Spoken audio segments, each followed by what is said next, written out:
아멘. 예, 귀한 찬양 감사합니다. 놀라셨죠? 예, 새 첫 역사이고 또 첫 시간입니다. 물론 송구영신 예배로 우리가 예배를 드렸지만 송구영신은 좀 복합적인 시간이고요.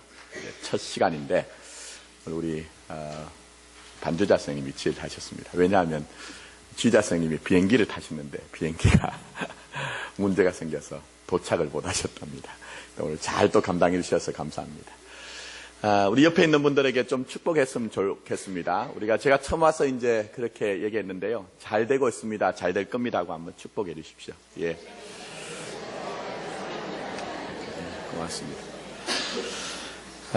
다음 주까지 본문을 좀 같이 좀 묵상하길 원합니다. 벨런트라고 하는 이제 교수님이 계십니다. 하버드 대학의 교수님인데요.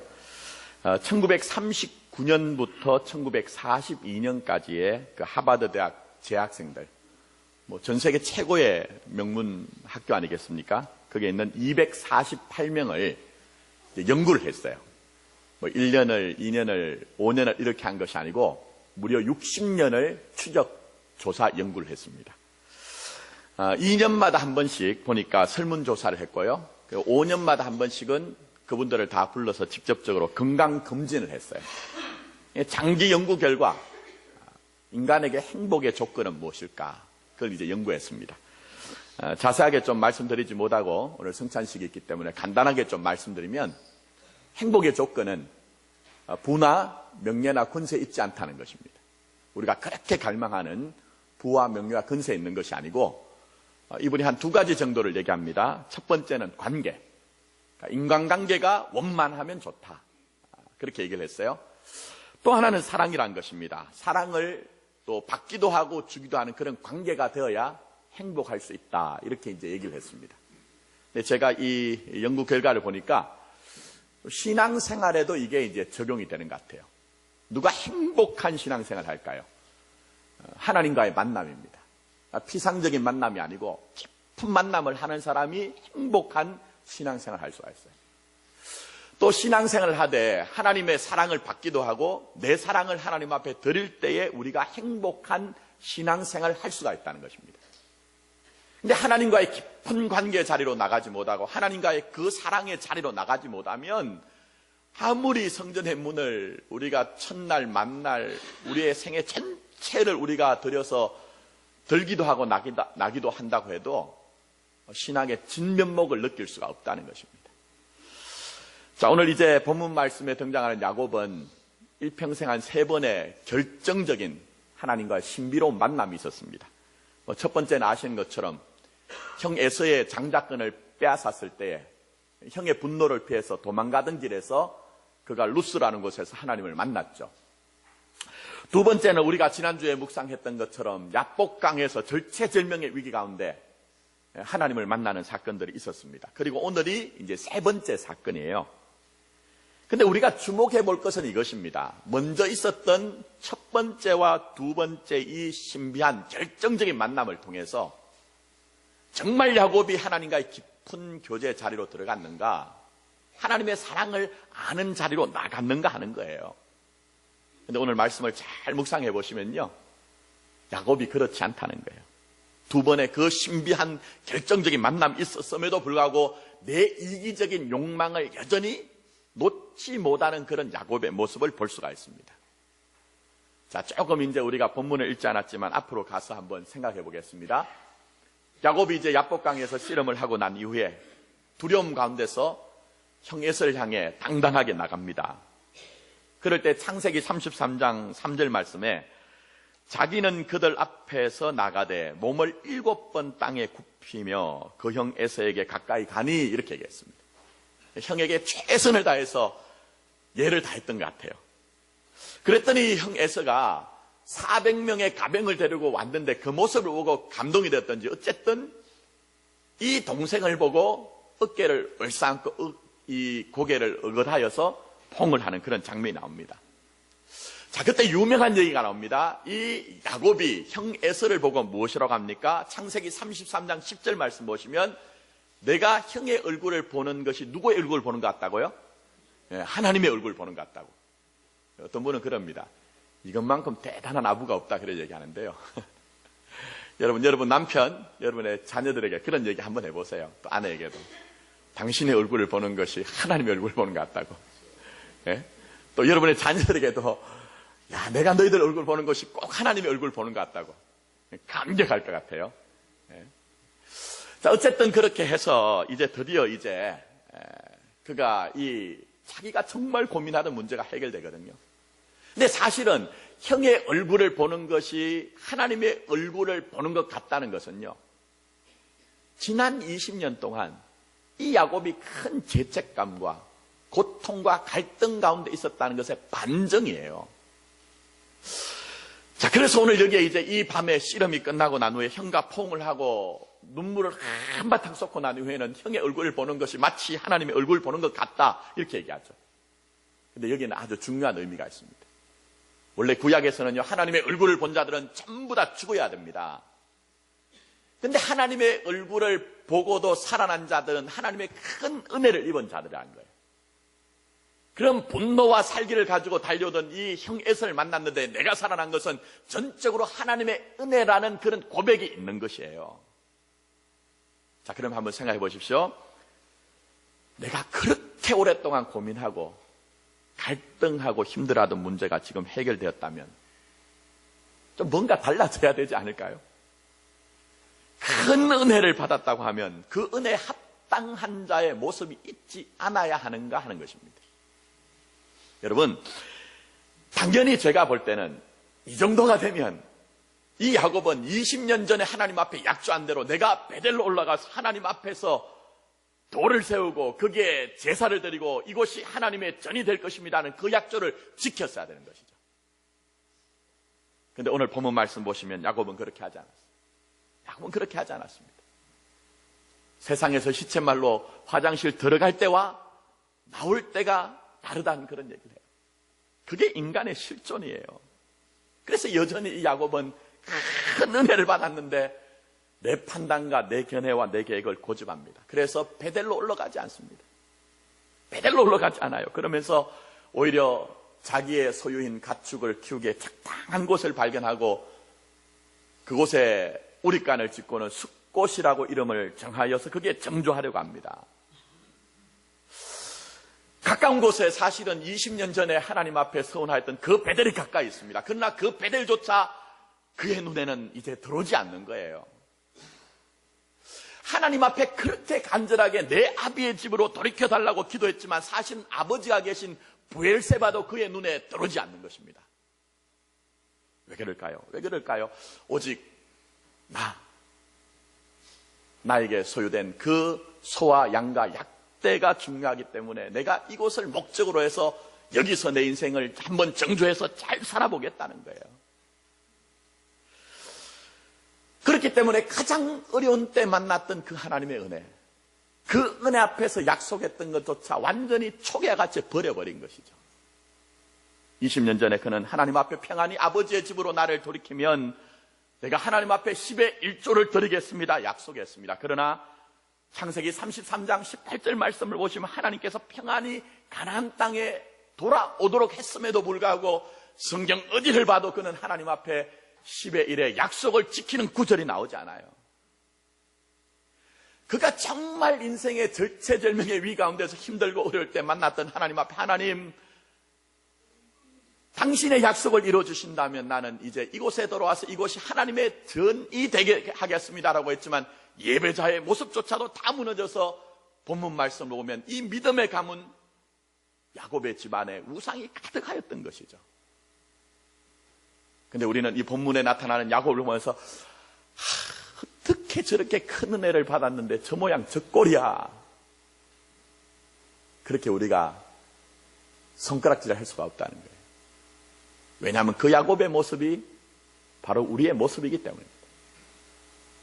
바로 우리의 모습이 이 안에 있는 우리가 야곱의 모습이 우리 안에 있다는 거예요. 때로는 받은 바 은혜와 하나님의 큰 사랑이 있으면서도 우리가 그 사랑을 망각하고 때로는 깨닫지 못하고 방황하기도 하고 불평하기도 하고 갈등하는 것이 야곱과 같은 나의 모습이더라는 거예요. 힘들고 어려울 때 힘을 주셔서 나를 일어나게 하실 때 하나님, 나 이제는 정말 하나님 위해서 한번 살아볼게요 하고 다짐하고 결단했지만 때로는 그 다짐과 결단은 다 어디 나가고 여전히 내 판단과 내 계획을 고집하면서 때로 내 행위조차도 책임지지 않으려고 하는 그 모습, 그게 바로 우리 안에 있는 야곱의 모습이라는 것입니다. 그럼 어떻게 해야 될까요? 우리가 어떻게 해야 될까요, 여러분? 이 야곱이 하나님과의 관계도 무너지고 하나님의 사랑에 대해서 무감각해진 이 야곱, 어떻게 지금 다시 시작하고 있느냐 하는 것이죠. 또 2016년 이 새로운 역사와 시간을 베풀어 주신 하나님 앞에서 우리가 어떻게 우리도 새롭게 시작을 해야 되느냐 하는 것입니다. 오늘 결론적으로 좀 말씀드리면 하나님의 사인을 읽으라는 것입니다. 하나님의 사인을 알아보라는 거예요. 하나님의 사랑을, 이 사인을 깨달아 보라는 것입니다, 여러분. 오늘 본문 말씀 보시면 이미 말씀드린 것처럼 이 야곱은 하나님의 뜻과 전혀 상관없이 그 화려한 도시 세겜이라는 곳 가까운 곳에 거기에 정주를 했습니다. 그러면서 이 야곱은 여기서 내가 내 뜻을 한번 포부를 잘 펼쳐볼 수 있을 것이라는 그런 마음이 들었던 것 같아요. 그러나 이때 큰일이 생깁니다. 내가 정한 곳에서 내 꿈과 소망이 완전히 산산이 부서지는 일이 일어납니다. 딸 디나가 세겜이라는 그 주장에게 폭행을 당하고 내가 세웠던 계획이 전부 다 날아가 버리는 참혹한 일을 당하게 됩니다. 사랑하는 성도 여러분, 이 일에 대해서 이 야곱과 야곱의 아들들이 이스라엘 안에서 일어나지 않아야 되는 일이 일어났다고 얘기를 하고 있어요. 이스라엘 안에서 일어나면 안 되는 일이 일어났다고 한탄하고 슬퍼하고 있습니다. 그런데 가만히 보니 교회와 성도인 우리의 삶 가운데서도 우리가 기대하고 우리가 소망했던 일들이 아닌 일들이 얼마나 많이 일어난지 몰라요. 얼마나 많이 일어난지. 여기에 대해서 우리가 감각이 있어야 돼요. 여기에 대해서 우리가 느낌이 있어야 돼요. 왜 이런 일이 일어났는가. 자, 그래서 이제 이 문제를 해결하는데 이 세겜의 아버지 하몰이 이 세겜이 디나를 연모하는 것을 알고 야곱에게 옵니다. 우리 아들이 당신의 딸을 연모하니 이제 우리가 혈통은 다를지라도 종족은 다를지라도 결혼을 시킵시다 얘기했어요. 그때 이 야곱의 아들들이 이제 속이는 것입니다. 아버지가 속였던 것처럼 또 속여요. 자, 좋습니다. 그러면은 당신의 종족들의 남자들이 전부 다 할례를 하십시오. 그러면 우리 누이와 당신의 아들을 결혼시킬 수가 있습니다. 그래서 정말 이 세겜성에 있는 사람들이 남자들이 전부 다 할례를 했을 때, 그 고통이 극심할 때 이르렀을 때 이 야곱의 아들 시몬과 레이가 달려가서 그 마강한 칼로 거기에 있는 사람들을 도륙하기 시작했던 거죠. 한순간 야곱의 집안은 정말 수치와 오욕을 당했을 뿐만 아니라 이제 거기에 있는 사람들을 다 죽였던 살육자가 된 것이고 또 이들은 약탈자가 되고 불량자가 되어버린 것이에요. 근데 왜 이런 일이 생겼을까? 이스라엘이라고 부르는 그들의 집안에, 교회와 성도라고 부르는 우리의 삶에 왜 이런 일이 생겼을까? 우리가 여기서 깊이 생각하셔야 됩니다. 정말 깊이 생각하셔야 돼요, 여러분. 교회와 신자의 삶에는 하나님이 순간순간 하나님이 사인을 보내시고 순간순간 부르세요. 근데 사실은 여러분 아시는 것처럼 야곱을 부르신 것이 이미 모태에서부터 불렀잖아요. 그런데 결정적으로는 말씀드린 것처럼 형 에서의 낯을 피해서 도망가는 위해서 하나님이 부르시기도 하고 야복강에서 씨름을 하면서 부르기도 하고 또 더 나가서는 그 갈등과 분민을 다 해결함으로 말미암아 불러주셨는데 지금 야곱이 이것을 모른단 말입니다. 그래서 하나님께서 이 하나님의 부르심 사인을 깨닫지 못할 때에 결정적인 사인을 배치를 하십니다. 스스로 인정하지 않을 수 없는 사건을 내게 배치하셔서 결국 절대적인 하나님의 관계 속으로 절대적인 하나님의 사랑 안으로 우리를 끌어당기시는 것이 바로 하나님의 집념이요 하나님의 열심인 것입니다. 그래서 보시면 창세기 33장 19절에 이런 중요한 말씀이 등장합니다. 그가 장막을 친 밭을 세겜의 아버지 하몰의 아들들의 손에서 100크시타에 샀으며 얘기했어요. 야곱은 자기 생각에 하몰에게서, 그 아들들에게서 은 100냥을 주고 이 땅을 사서 내가 밧단 아람에서처럼 내 지혜를 가지고 내 열심을 가져가면 정말 거기에 큰 축복이 임할 줄 알았어요. 근데 보십시오. 여기 말씀을 깊이 보셔야 되는 이유가 여기 있는 거예요. 하나님의 뜻과 전혀 상관없이 내 계획과 내 판단과 내 수고로 한 일들이 되어지더냐 하는 거예요. 오히려 내가 정한 곳에서 문제가 발생해서 그것이 아픔과 고통의 원인이 됩니다. 오히려 내 사랑하는 딸이 수치를 당하고 내 아들들 시몬과 레위는 달려가서 살인자가 되고, 원래는 내가 세겜 사람들과 화평하게 지내려고 했는데 그 계획이 완전히 무너져 내린 것입니다. 사랑하는 성도 여러분, 신자에게는요, 하나님과의 관계가 종속 변수가 아니에요, 여러분. 하나님과의 관계가 종속 변수가 아니라니까요, 여러분. 제가 저희 교회 와서 이제 1년 정도밖에 목회를 하지 않았지만, 저도 그렇고 우리 교회 안에 보여지는 모습 속에 제가 애통하며 기도하는 것은, 하나님, 우리가 너무 많이, 너무나 종종, 너무나 흔하게 하나님과의 관계를 종속 변수로 만들어 버립니다 하는 생각이 떠나질 않아요. 그러나 여러분, 신자의 인생은 자립, 자존, 자치할 수 있는 것 아닙니다. 이거 빨리 깨달으셔야 돼요. 하나님은 결정적인 사건을 통해서라도 신자의 인생이 하나님 관계 안에 있는 자, 하나님의 사랑으로 사는 자를 만들어 놓는 것입니다. 그러면 여러분 잊지 말아야 됩니다. 기억해야 되는 것은 꼭 기억해야 돼요. 야곱의 문제가 그것이었잖아요. 제가 이제 새 첫 예배를 드린데 강하게 결단하니까 여러분이 마음이 참 무거우실 것 같은데, 재미있는 얘기 하나 말씀드릴게요. 저도 요즘 이렇게 자꾸 뭘 하나 해놓고는 기억이 안 나요. 좀 뭐 이렇게 건망증이 좀 심해지긴 한 것 같아. 어떤 분이요, 정말 오랜만에 자기 동창들을 만났답니다. 고등학교 동창들, 부부 동반으로. 근데 부부 동반으로 동창들이 만났는데 한 친구가 자기 부인한테 너무 과찬을 하는 거예요. 너무너무 막 이렇게, 뭐 그럴 수 있다고 그냥 검술이 좋구나 이 정도로 인정하면 되겠는데, 나중에 듣다 보니까 이게 막 우리가 하는 말로 가증스러울 정도로 그런 마음이 들더래요. 뭐라고 하느냐, 자기 부인 보고 하니, 달링, 슈가.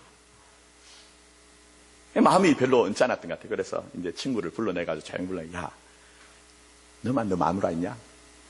다 부부 동반을 하는데 너 혼자만 무슨 그렇게 뭐 달링, 슈가, 하니. 그랬더니 그 친구가 머리를 걱정이면서 이 친구한테 조용히 얘기하는데, 야야, 내 말 좀 들어봐. 내 말 좀 들어봐. 나한테 사정이 있어. 아니 무슨 사정? 사실은 3년 전부터 우리 마누라 이름이 생각이 안 나서.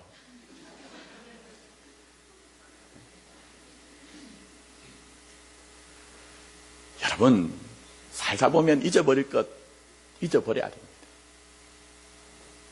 2015년도에 있었던 여러분들 수치와 오욕과 험한 일들, 잊은 것은 지나갔으니 새 것이 되었도다. 깨끗이 잊어야 돼요.